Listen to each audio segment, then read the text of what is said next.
travel family, Point Noirians near and far. Welcome back to another broadcast from Point Noir, home of the Point Noir podcast, where we not only inspire, but equip men of color to go out and see the world for themselves.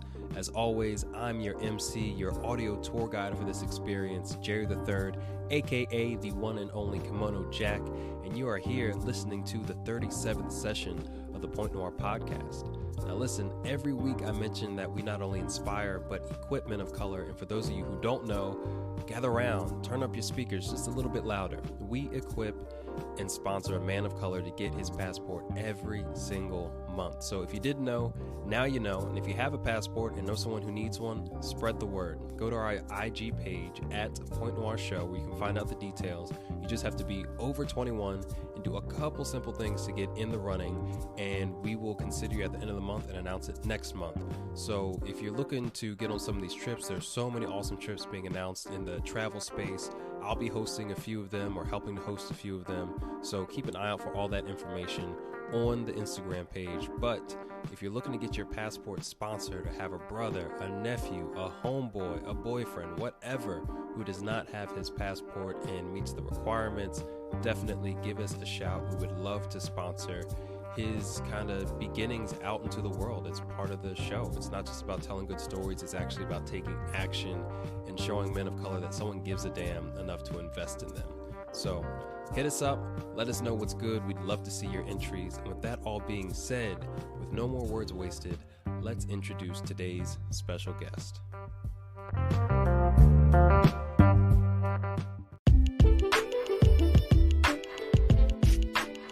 Joining us today at The Point as our special guest is CJ Livingston.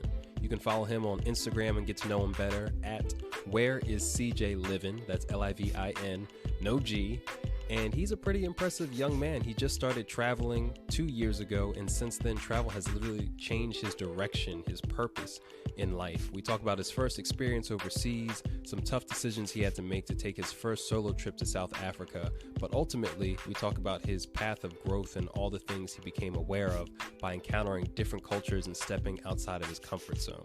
So I know everyone is going to really enjoy today's session and some of the announcements that CJ has to make during the show, so I don't want to ruin them now, but definitely stay tuned. So as always, you know the drill. 3 steps. It's easy. Step 1, grab that refreshing beverage of choice. Step 2, find your cozy couch cushion or chair where you love to listen to the show. And step 3, sit back, relax, and get ready for another session from Point Noir. I'll see you on the flip side. What's going on, CJ? Thank you so much for joining us here at Point Noir. How you feeling today, fam? I'm doing pretty good, brother. Thanks so much for having me on today. Of course, man. Of course. Always a pleasure to have new perspectives, new guests on the show. So, we really enjoy the experience, and I'm looking forward to talking with you. Thanks so much. I'm excited to talk as well. Yeah, bro. A little bit of travel, a little bit of adventure. We caught up a few days ago, and you had so many exciting things to tell me about that I was like, yo, we just got to have you on the show. And here we are, man. So why don't we start off that way? Tell us kind of where you're from and what got you into travel and adventure. Originally from Memphis, Tennessee. Currently living now in Washington State in the Seattle area. Travel, honestly, for me has been a new thing. It has not been something that I've been doing for a very long time. I think I took my first out of the country trip, not associated with work, in 2017, early 2017. So, yeah, it's not been a super long time, but I'm definitely enjoying it. Yeah. Did you always want to travel? What caused you to start traveling just 2 years ago? Looking at it now, I think it's easy for me to say I've always wanted to, but I don't necessarily know if I ever prioritized it or really wanted to previously. I did enjoy traveling in the United States, thankfully because of just different activities I was involved in or having friends in different locations.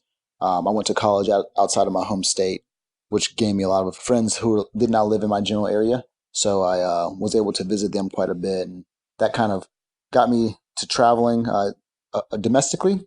And my first trip outside the country, outside of work, was to Israel. And that was because I have a good friend that was playing soccer for Maccabi Tel Aviv.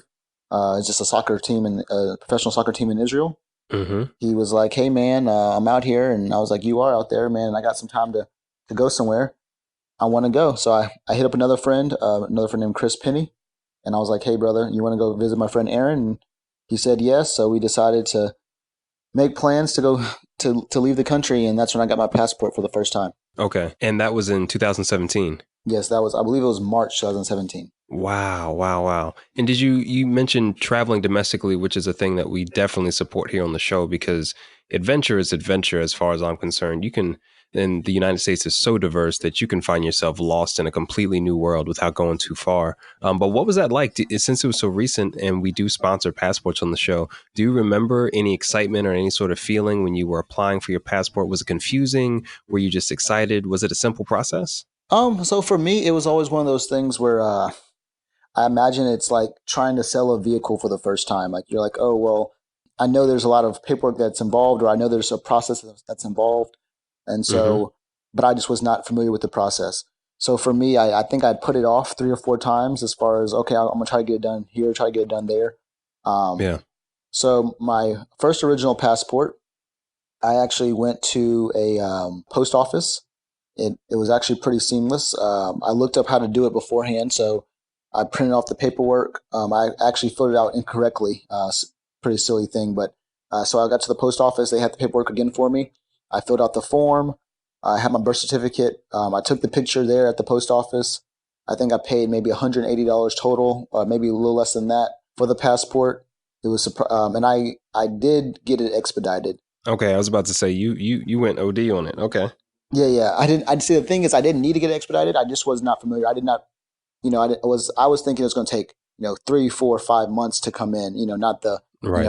the 6 to 8 weeks kind of thing. So that's when I first got my first passport, and so there was some confusion. But once I got that, like I was like, well, this is surprisingly a lot simpler than I thought it was. And the second time I got a passport was actually because I thought I lost my original one. Uh-huh. I ended up finding it in a drawer that I don't know why the hell I put it there, but With the old socks, right? yeah, exactly. I was going to Colombia and I was leaving in 15 days or so, and I was like, where the hell is my passport? I could not find it. So about a week out, I knew about this place in Seattle. So pretty much you can go there. It's Department of Transportation or Department of Defense, and sorry, Department of Travel, maybe Department of Transportation. I think it was what it is. But anyway, long story short, Okay. you go there, you actually can sign up and get your passport the same day. So all you had to do is provide a itinerary for you traveling within the next 10 days, and you could get a passport the same day. So I brought my birth certificate, filled out the paperwork, and had the appointment at 7 in the morning, and came back at 3 p.m. to pick up my passport. That's a travel hack for real. I've never heard of that unless you were overseas and went to, the US embassy or something like that for having lost your passport. They might give you a temporary one or make one quickly. But wow, you did that domestically. And this was a Department of, we have a Department of Transportation? Let me, while I'm on the phone with you, I'm actually going to look it up on my computer. But yeah, it's an office here in Seattle. And I heard that it's not the only place there's quite a few in most big cities. And what you do is the biggest requirement is you have to set up an appointment. And you set the appointment up online, with the easy queue or easy way to set up the appointment. And all you have to do is provide an itinerary for that travel. And it can be for new passports. It can be for, expiring ones. It could be for whatever it may be. But as long as you have all the stuff you need, and you the only thing is you do have to pay expedited because of the fact you're getting it that day. So there's no opportunity for you to pay the regular price.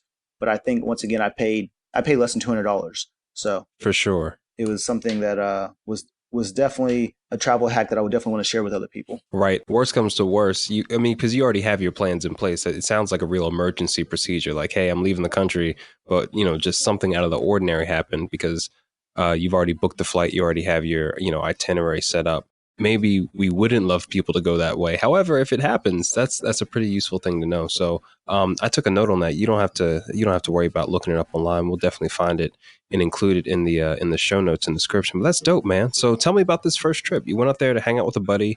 You brought a buddy with you. What was that experience like? What did you expect it to be like? I did not know. Before I went, I'm actually part of a special operations group in the military, and because of our security. Whoa. Are we allowed to know that? Because I don't want to get hunted down for anything. Are we cool? Is this declassified? Yeah. We will try our best not to talk about. Well, actually, we won't try our best. We won't talk about certain things. Thank you. I have a security clearance, and because of that, had to kind of go through a vetting process to kind of go to leave the country or whatever. And so because of that, I got a lot of guidance. So before I traveled outside the country, I didn't know that the embassy and things like that were there to cater and take care of us. I was not aware of that. And so before I went, I got a whole brief about Israel at the time, the places that I was, asked not to go to.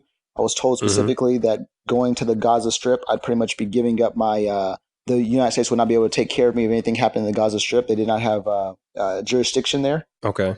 So I was, you kind of get it's kind of one of those weird things where you kind of get all the bad at one time, but I knew that I was going to a semi-safe place because I was going to visit a friend as well. So, and I had another friend with me, and I felt pretty confident. It definitely was some nerves just figuring out the process, but I traveled plenty of times domestically where I didn't feel, any type of way about going to the airport or anything like that. So I get there, and now it's like, okay, now I got to figure this out. And I was thankful that there was quite a few English-speaking people in the area. I would say a lot more people than I originally thought there would be.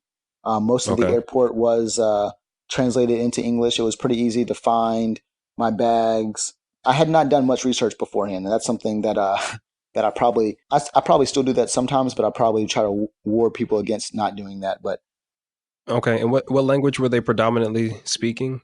That was translated in the airport. Well, I would say that there was some of it was in Hebrew, but there was a lot of it and some of it was in Arabic as well, but a lot of it was in English as well. So, like, I would say I didn't have a problem speaking English in that country. I would say that I can't remember right now, but I can't remember one person not being able to speak English. I would definitely say some people prefer to speak another language, but I can't remember one person that I tried to speak to that was not able to speak English. Okay, great. But figured out how to get from the airport to where I was going, and it was cool. I caught a train and things like that. So I asked people; they were actually pretty helpful with me getting my ticket and whatnot. But like I said, I did not research any of this kind of stuff, so I was kind of at the mercy of the people, and they were very helpful, thankfully. And then I walked a little bit, but I saw some people walk around with weapons strapped against their bodies or whatever, and I learned very quickly that the women there of the country of Israel have to serve in the military for at least 2 years, and all men have to serve at least 3 years. It was kind of cool to see that. I don't have any like fear at all of guns or anything like that, so it was not necessarily a fear, but it was just kind of like different to see people walking the streets with that. But that was few and far in between. So these were like civilians? No, these are not civilians. These are actually military members. So they're in their military uniforms. It was just, okay, got you. You said people, and I'm like, that could have been Walmart in Austin. Oh. I didn't know. No, I apologize. But yeah, so that was unique to see. But that was such a small part of it. But I mean, I flew into Tel Aviv, and Tel Aviv is it's beautiful. It's a huge beach. I would imagine if New York had a beach, is kind of how I imagine it. I would describe it. Got you. And so it was awesome in that way. And then I pulled up because my friend, he explained to me that he was going to be in practice most of the days I was there. So he suggested that I stay in a hostel because he had a small spot. And I was like, yeah, no problem. I didn't really know much about hostels. He told me they were super cheap. And I got there with my friend, and that was the first time I ever learned of hostels, first time I ever stayed in one, and that was an amazing experience in itself. Really? That's awesome. Can you tell us what that was like? Because so many people either have a misconception about hostels or they just don't know what they are. What was that experience like? Well, I'll at least start by saying that I don't have crazy travel experience. I've probably been on 5 different trips, maybe 12 different countries or whatever traveling. But so the hostels that I've stayed in this hostel as well, they were very, very accommodating. There's like a concierge desk kind of thing where they help you out with different activities in the area. You walk in. They actually did not have my room actually available for me, so they allowed me to store my bags. We stored our bags. We walked around for a little bit. When we came back, it was a simple, easy process. We paid online, but you could have paid via credit card there. I'm pretty sure I paid somewhere less than $11 per night when I was there. That provided Wi-Fi, breakfast in the morning, a pretty robust breakfast in the morning, and a good way to meet people as well. Right, and it came with roommates. That was part of the fee. Yeah, it came with roommates. But I stayed in a mixed dorm 6-person room. And it's kind of cool. Like whenever you have a friend with you and you're staying like in the hostel dorm that's anything less than like 8 to 10 people, you kind of feel like you have some type of ownership of the room. Not necessarily in a negative way, but you just feel comfortable because you know that you have someone else in that room that's, actually attached to you just more than just the travel trip. Got you. So that was an awesome experience. And then going on later on the week, I met different friends at the hostel. We would say, "Hey, what are you doing tonight?" While we're you know coming back from wherever we had done previously, and they'd say, "Oh, we're doing this tomorrow, whatever it may be." And we just most of the activities we did were actually with people we met at the hostel. I met with my friend probably 3 or 4 times in between his soccer practices or whatnot, but most of the time I spent was actually with friends I met at the hostel. That's awesome. And that's a huge vote of confidence for anybody thinking about staying in a hostel, especially if you're a solo traveler, or even if you have a buddy. It's a great place to meet others. And I always describe it as more like a dormitory college feel, because people just tend to be open. They tend to be sociable. You tend to be sleeping in, rooms with, 6, 8 beds, and it works out. It's a pretty good vibe. Yeah, I agree. I think you're around like-minded people. Right. Definitely in that stage and situation.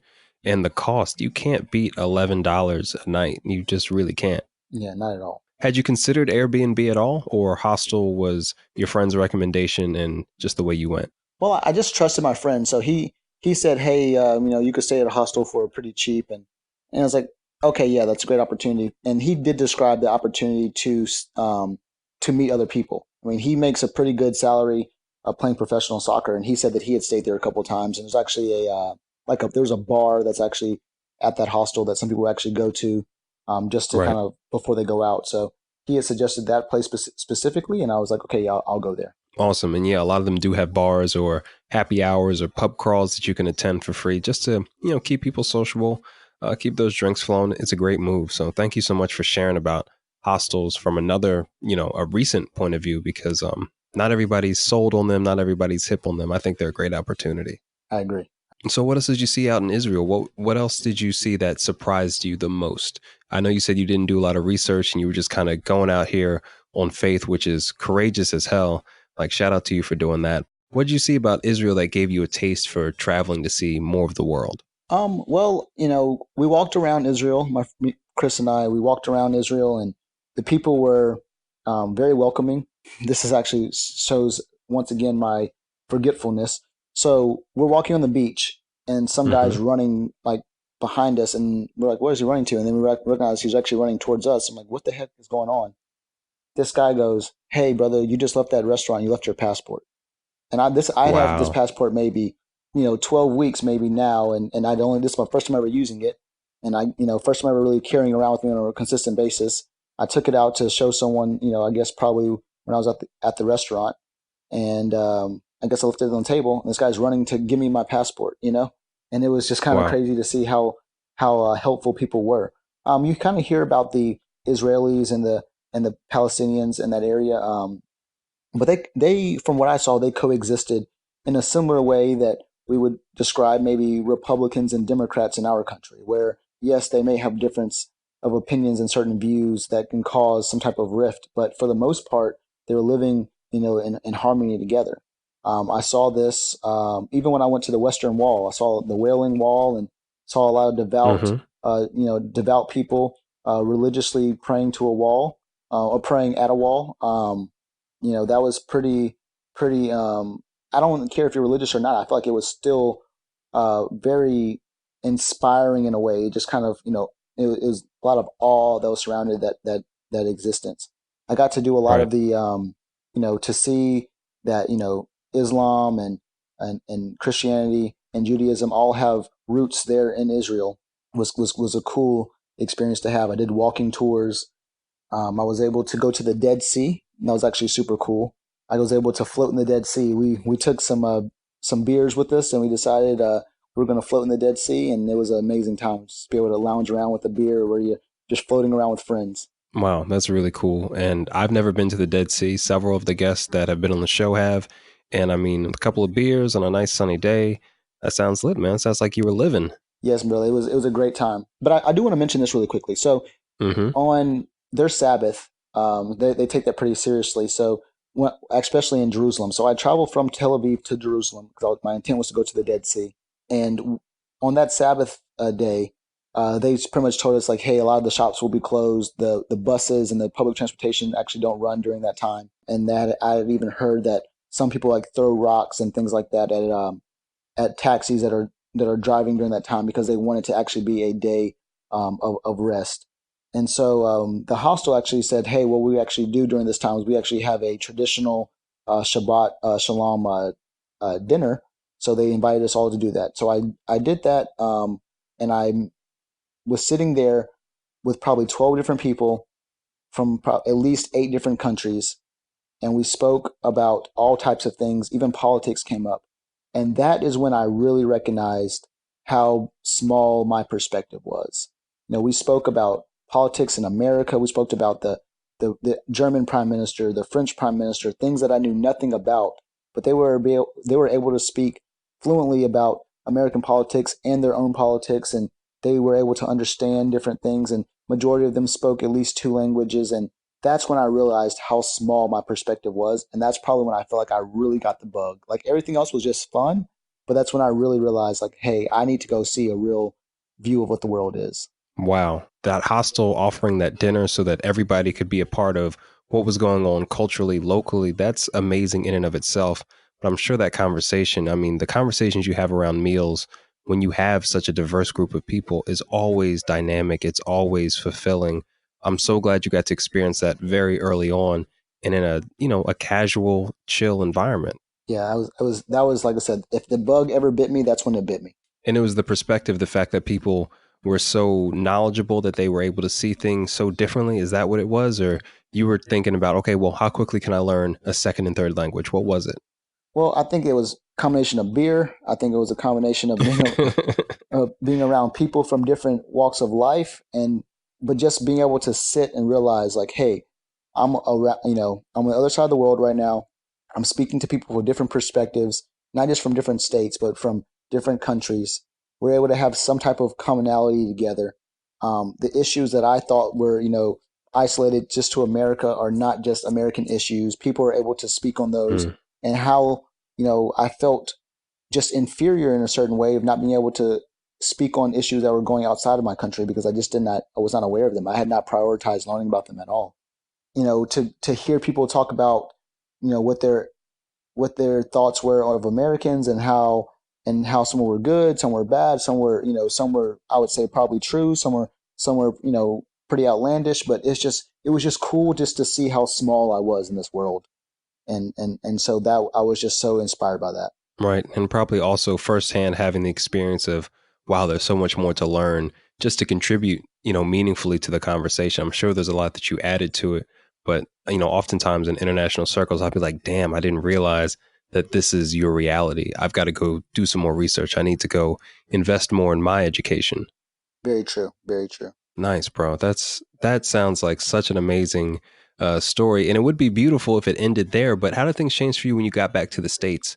What did that experience, that mindset, that set of interactions do for you when you got back to the States, back to work, back to your job? When I got back, I hit my friend Chris up again. I said, "Where are we going to next?"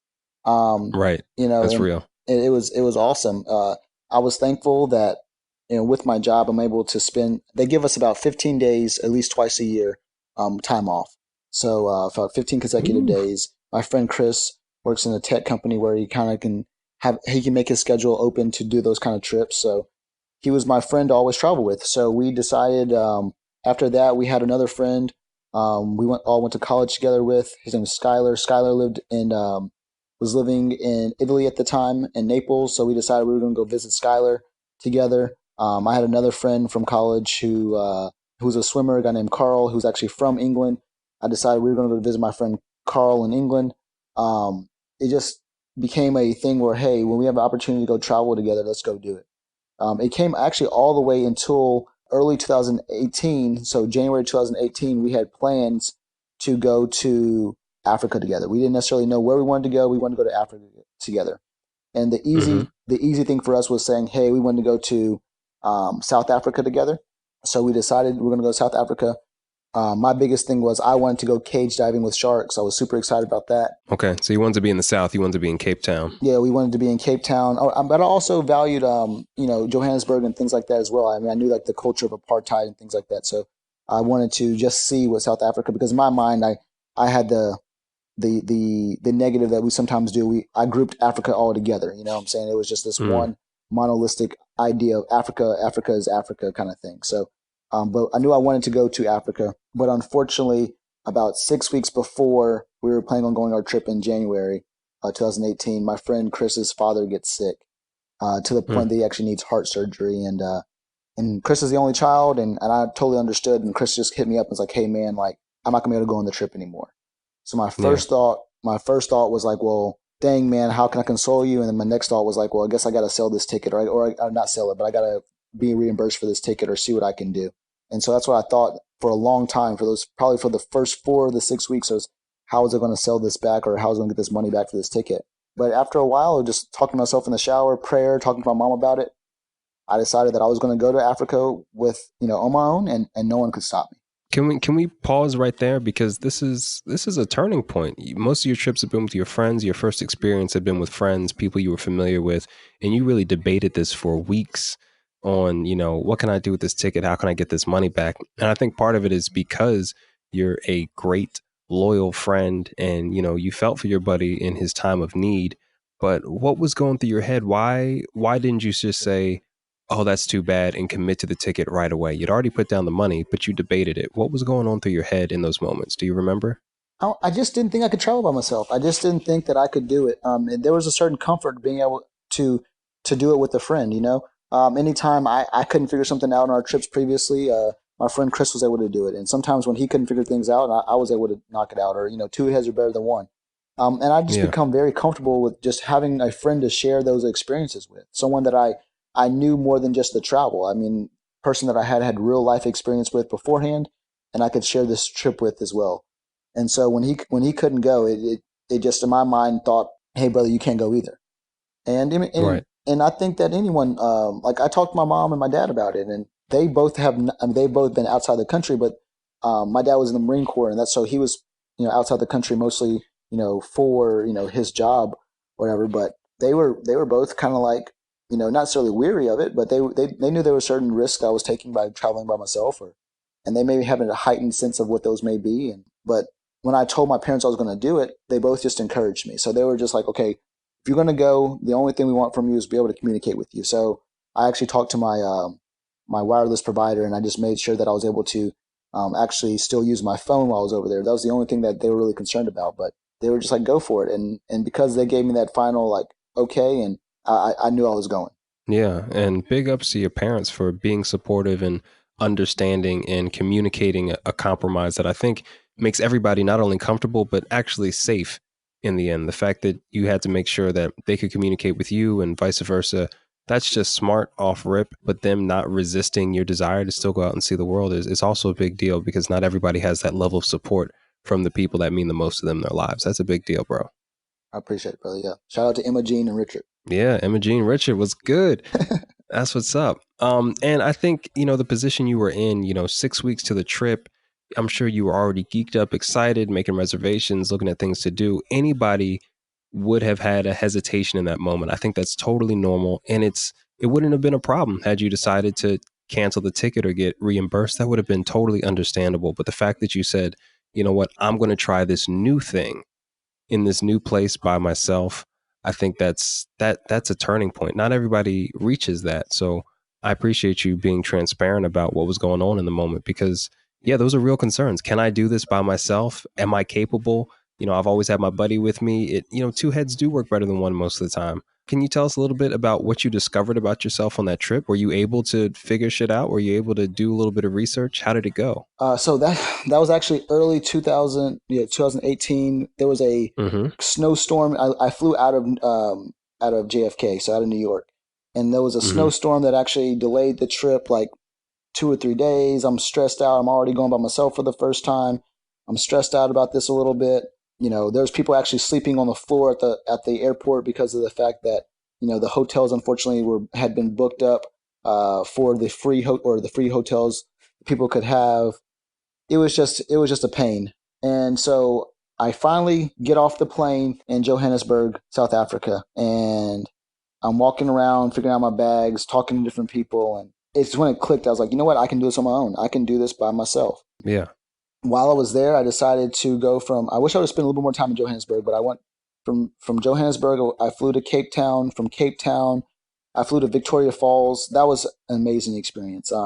So to be able to see those falls, it honestly it looked like the beginning of Black Panther. It was just beautiful to see. Yeah. That amazing geographic feature. That was awesome to do that. And then from there, I went on you can't go to Africa in my opinion without at least trying to see a safari. So I went to Botswana and was able to see an amazing safari where I saw lions and wild painted dogs and hippos and elephants and alligators and all those things. And that was awesome to see. It kind of, when you see them in a zoo, it's cool. But when you see them like, hey, there's actually some still fear to be associated with these people, like with these animals. Like you're actually, they're close enough to actually do something to you if they wanted to, but they, just living their own lives and expect you to live your own too. Like that was a pretty cool experience. I definitely enjoyed that. Those are probably some of the best pictures that I still go back and look at today. Wow.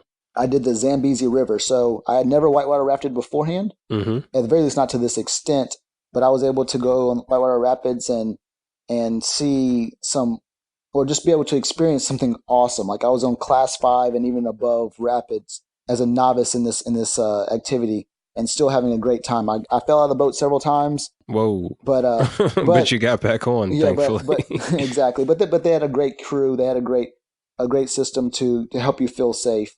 And that was just an awesome feat to be able to accomplish and also just an awesome experience. And then finally, I got back to South Africa. I got back to South Africa again to Cape Town.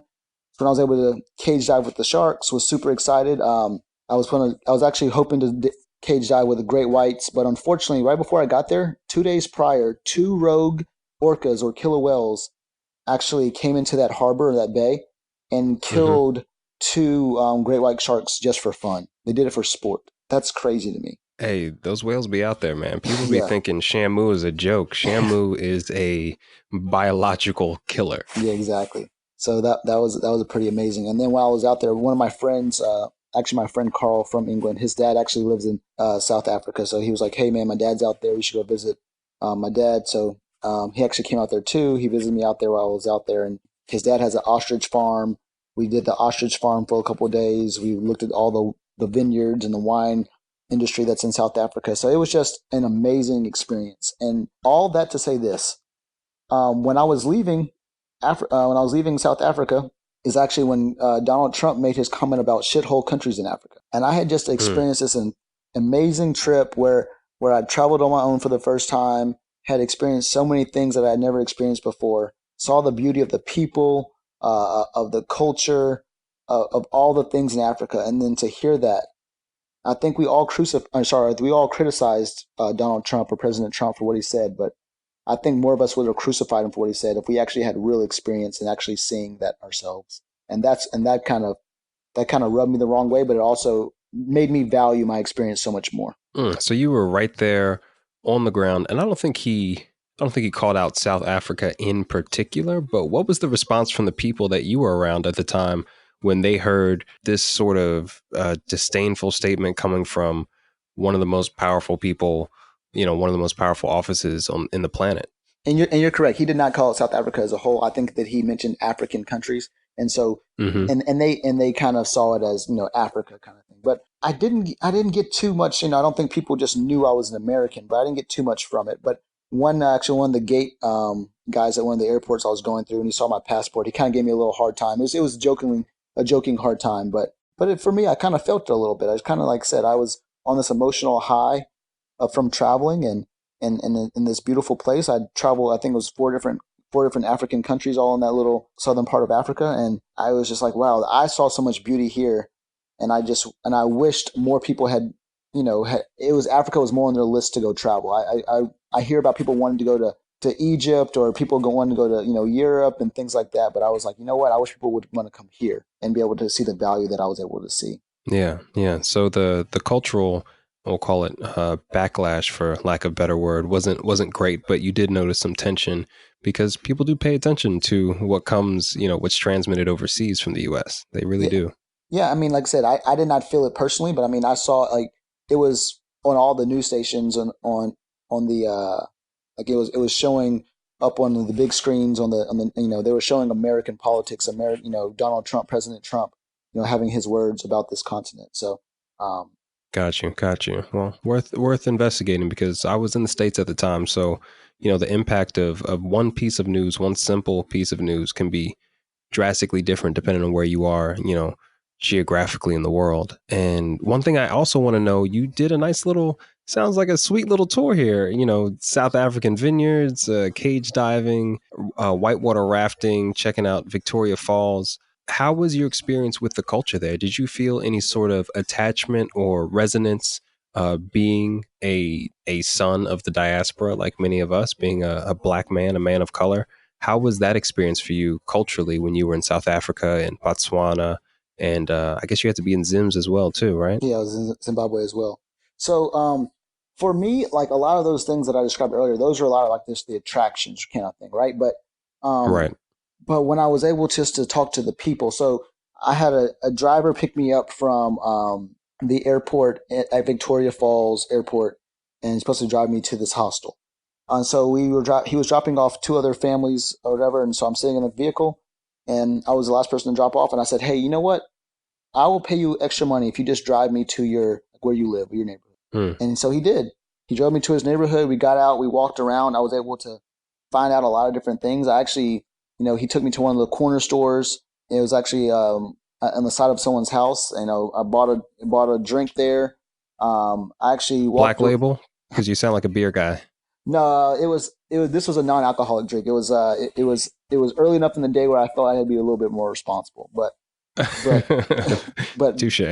but no, I had a great time though, and I actually even I asked him. I said, "Hey, is there a barbershop around here?" He took me to someone's house. I sat in someone's house. He cut this kid cut my hair for $1. It wasn't a horrible haircut. Didn't push me back too far. Um, so I got that done, and he actually took me to his house, and he was outside of his house. He had this note, and it was talking about a telephone and also Wi-Fi. So long story short was he was one of the few people in his neighborhood that had like a running telephone line and also like a Wi-Fi or internet kind of service in his home. So he would actually Right. would sell that to people if anyone wanted to call family or to use his internet access. He would sell that as well. And I saw that they were building there. I did not know, but so in Zimbabwe they had this crazy inflation in 2018. I think November Yeah. 2018, or sorry, I said 2018, 2008. In November 2008, every 24 hours, their value of their money was decreasing by half. That's where they made the infamous $10 million bill, something like that. Yeah, exactly. I think, yeah, it was crazy. It was, I think maybe $10 trillion, because when I was there, like their money, like people would try to sell $1 trillion notes as souvenirs. Hey, I got, $1 trillion note, and you buy it for $2. And they used the American dollar there. Oftentimes, there was no ATMs that were spitting out any Zimbabwean dollars. The few ATMs in the whole area were actually being able to be used. Most ATMs were out, so you had to use credit card. It was a unique experience. I actually met a lady. I used to go to this restaurant. It's called Three Monkeys. I probably went there probably 3 or 4 times while I was there. It Mm-hmm. had great burgers and things like that, and there's great staff. They were really nice. And this lady was like, "You're always here. What's going on? Where you're from? Whatever it may be." And I talked to her for a little bit, and she was explaining to me how kids in the neighborhood, actually had to pay to go to school, something that I was not familiar with. Kids growing up and going, in elementary school having to pay to go to school, but they were required to go to school, but they also had to pay. And she was working there, whatever it may be. And I kind of felt kind of called to give. So I said, "How many kids you had?" She had 3 kids, and I said, "You know what? I want to pay for their school for a year." And it was not that much of much of a burden, but at the same time, it was a kind of a cool thing to kind of see. And she sent me back the receipts and all that kind of stuff, made me smile to be able to see, to know that I was able to take care of that burden for her, to go, because I felt connected. Like you said, I felt connected to that location more than I had any other place. Yeah, and to have an impact, bro, that's shout out to you to having an open heart in that moment, to having that connection. Because again, it's there are beautiful attractions and things to do all throughout the continent of Africa, especially in South Africa. You could just stay in Cape Town and have a party for 2 weeks, and you'd feel fulfilled in some way. But to engage, and you stayed at a hostel as well, didn't you? Yeah, I did.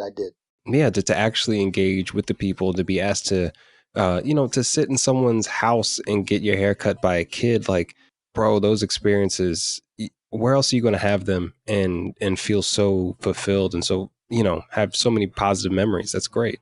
Those experiences there are things that I will never forget, and they're so rewarding in so many different ways. And maybe I didn't understand them at the time and how rewarding they were, but looking back on them now, especially in this conversation, I'm definitely proud to have had them. Yeah, bro. And the fact that you stepped out again, you had an eat. Nobody would have faulted you had you said, you know what, my best friend can't go. He's going through a difficult time. I want to stay here and help support. You know what I'm saying?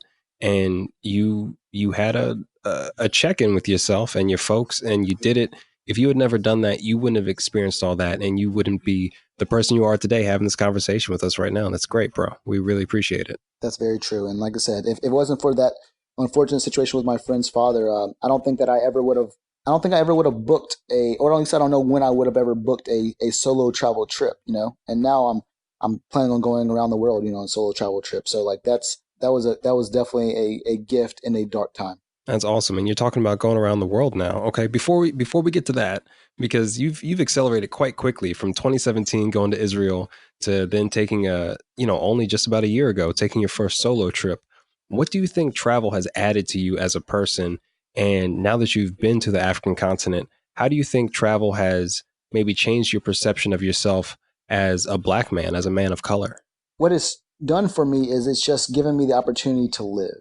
It's given me the opportunity to really see, to really feel, to have all the things that I think that we strive for in life. I was able to reach them frequently. I think that sometimes, you may have a book you read or a TV show you watch or a documentary you watch or something may happen in your life that's a eye-opening experience that kind of, it changes. It's a paradigm shift in a lot of ways. But I was able to get that on a repetitive basis while I was traveling outside the country.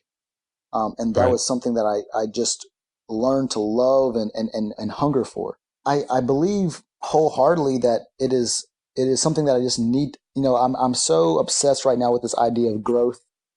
So obsessed with the idea of jumping out of my comfort zone and realizing that growth only happens for me when I'm outside of my comfort zone, when I'm actually giving myself stresses that maybe sometimes calculated, sometimes not. But I think I need to do that. So I have to do that. And you said, how do I feel about myself going to Africa, you said? Or just as a Black man, because I'll say from my experience, traveling improved my self-esteem and level of self-confidence in an area where I don't necessarily feel that I'm always accepted or celebrated and more tolerated in the States. I've realized freedoms abroad that I never had in the States. There was just an ease. People didn't look at me in the same way. They looked at me positively, if I could be very blunt about it. And especially being in Johannesburg, I felt embraced by the culture, and that shifted my life. So I want to know if you felt anything similar to that in all of your travels so far. Well, for me, I like going to Africa was amazing because, like you said, I was the majority for the first time in my life. As far as looking like a certain way, and that was Right. and that was cool. And by that I mean majority, like in the culture, or I mean, I can say, okay, if I'm around my family or in my neighborhood or maybe I may be the majority as far as being Black, but as far as just like what the overall culture was at that time, like, or what's acceptable. I mean, there's definitely non-Blacks in southern parts of Africa, but the ones I was seeing on a regular basis were tourists, and that was pretty cool just to kind of see, like, and to see, like, to regain appreciation for cultures, that you are somehow a part of. It was amazing as well. One discouraging thing for me was the fact that I've traveled those few times that I described, a couple more that I've described to you, but I have yet, besides my friend Chris that I travel with, I have yet to meet an African American male. Now I've seen Black males, I've seen Black males from England and things like that, but I've seen African American females, but I have yet to see an African American male that I did not travel with myself. And so Wow. that just made me realize maybe my demographic is not being represented abroad, the way that I would, in the numbers that I would hope we are. So that kind of also Right. pushes me. I feel like I have maybe some type of responsibility in that way as well. Yeah. And that's a pretty powerful thing to take on and to even observe, because you're right. Depending on where you are, you might not see any of us. I was in Europe for most of my travels, and I saw more of us than I imagined would be out there. And I was pretty content with that. But you're right. When you do travel to other regions, you don't see us. And again, thank you for being so transparent on that. I think even observing at a subconscious level that you are the majority in an area, it's so powerful to see your likeness reflected in your day to day. You know, everybody's black. It's so different than being in the States. And it sounds subtle, it sounds simple, but I think you'd agree it's impactful. Very true, very true. And it gave me a hunger to also research, different parts of Africa. It gave me a hunger to recognize that the countries are so vastly different. It gave me a hunger to recognize, why Africa is not necessarily indicative of having like the old time ruins because of this geographic region. To see so many different things, recognizing that there are, the straight lines that separate the countries in Africa are because of colonial separation, and it broke up different families. It broke up different things like that. It just gave me an appreciation for Africa to research because I had heard about England, or I had heard about European history. I had some knowledge of Asian history, but I didn't know if I had a real understanding of African history, and that's something that I've since then sought after, and I'm very, very happy to have done that. That's so awesome, man. And it sounds like all these trips have really built up to become a powerful set of experiences that are now kind of steering your next direction. So as we round out, bro, I definitely want to know what trips, what projects do you have coming up? How can we support you? What you got going on, CJ? These trips that I've taken have inspired me to go see more of the world. Like I said, I think I do finally have the bug now. And feeling now that I can travel alone or travel abroad, solo in a certain way, it's inspired me. And I think that I just want to help other people achieve the same level of confidence in travel. I want to debunk the rumors that are associated with travel, ones that I definitely had about it being very extremely costly, or it had to be costly. Going to different hostels and things like that. Finding a couple of different travel hacks when it comes to getting airline tickets for a little cheaper. I want to alleviate the barriers people have with traveling. I did not have a passport previously. I recognize that many people in America only have passports for either one specific trip or for business. And I think right now it's like around 40% of Americans have passports. So, right. I just want to alleviate those barriers. And then I just want to encourage people just to travel abroad, just to see. I think that if we're able to see other cultures, then I think that in essence, we give more of a strength to humanity, and we stop dehumanizing certain people.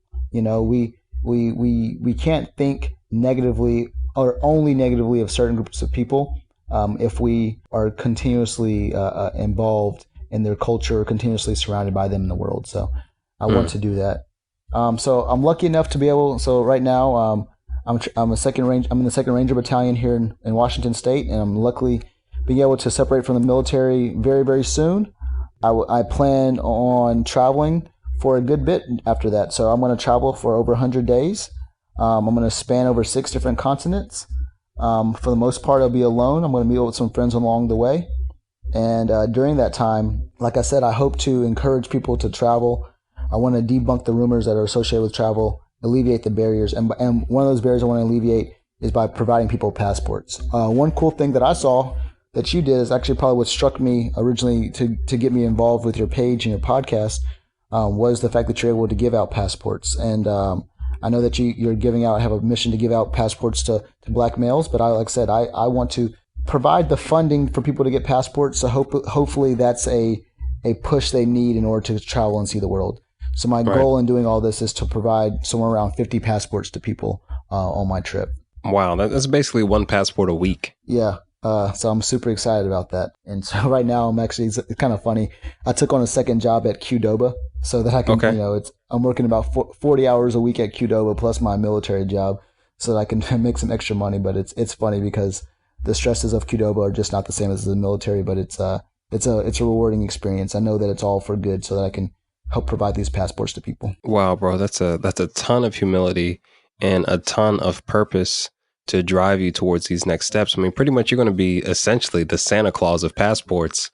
And that's no small feat. That's a really big deal.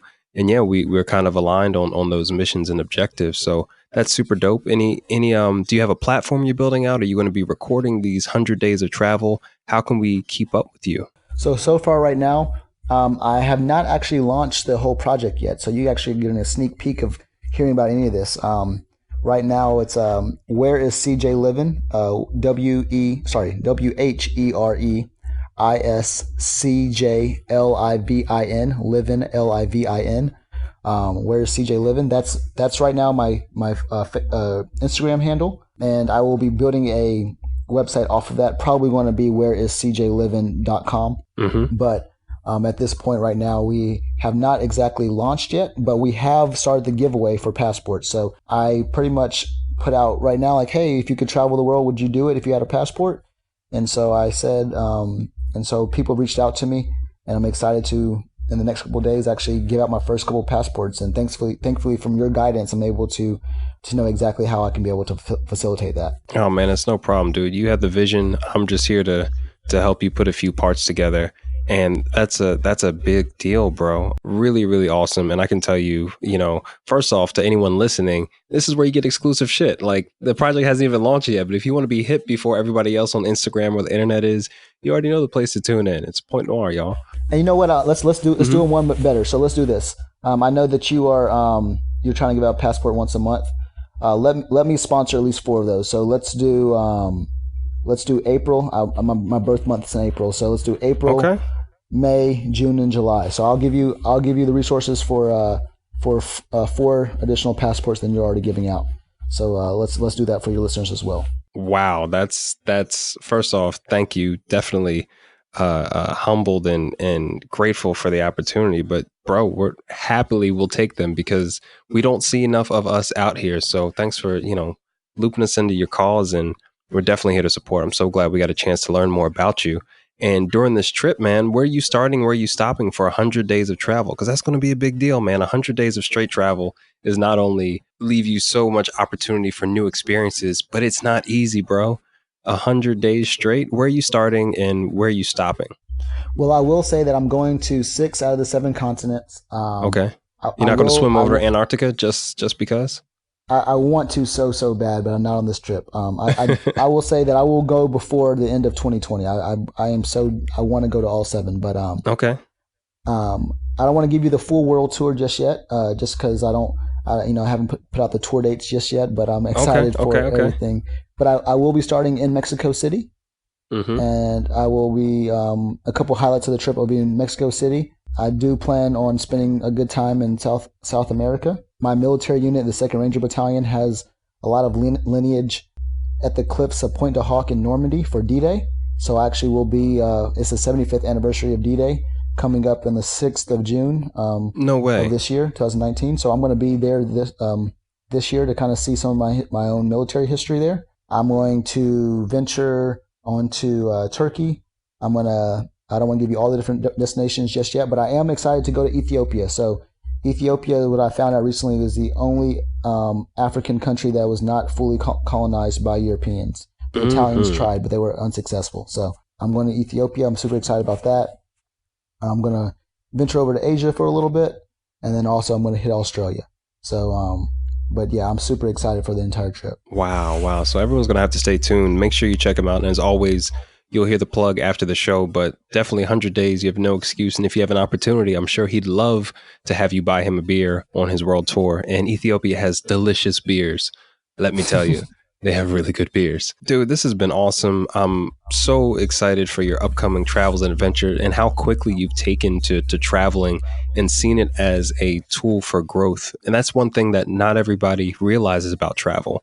And in my personal philosophy, I see travel as a proxy. It's a means to an end. It's a means to see myself in the world, to learn more about myself. It's self-discovery followed by world discovery. And I feel that we have that in common. That really resonated when you shared that. Well, thanks so much, brother. You are amazing in yourself, brother. Like I said, to see someone, I didn't think I was super unique in the idea of giving out passports, but I see so many people travel and not necessarily being like showmen or showwomen in the situation or being, pretentious about it. But it seems as if they're doing it in a way that it's like, this is great, but I want to see the end of like, this is great, and I want you to be there too. You can accomplish this as well, because I think we all have had our reservations about doing some of these trips. And I want to just provide guidance to different people, and not just provide their guidance, but hopefully provide a real tangible thing like a passport so they can actually facilitate these trips, man. So thank you so much for doing what you do. It's inspiring me to do what I'm doing. Man, appreciate it, bro. We're all here together, and you got it right, man. It's about showing others that they can do it. It's about hearing these amazing stories and hearing the changes that you go through, how your mindset shifted. Because 2 years ago, I don't think you could have imagined embarking on the journey that you're about to embark on. You're so right. I could not have imagined. So thank God for time, thank God for time and perspective. Yeah, absolutely, bro. Well, dude, on that note, best of success and everything. Definitely would love to have you back on the program. Tell us about all your adventures and what you've been up to, all these passports that you're just leaving in people's stockings over their fireplaces. You are the Santa of passports. That's just, I'm changing your contact details on my phone. It's just going to be Passport Santa. You should coin that before I do. So it's our gift to you. We appreciate the passports, man. We'll definitely be in touch. But dude, until the next time, man, be safe, travel well, and take care, man. Thank you so much for being on the show. Thanks for having me on the point, man.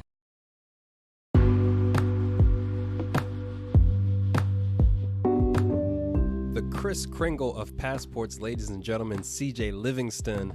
Wow, what a story. It is amazing what travel can literally do to your outlook on life. He just started traveling 2 years ago and now is about to travel for 100 days straight, sponsor 50 passports, and Point Noir is going to be a part of that.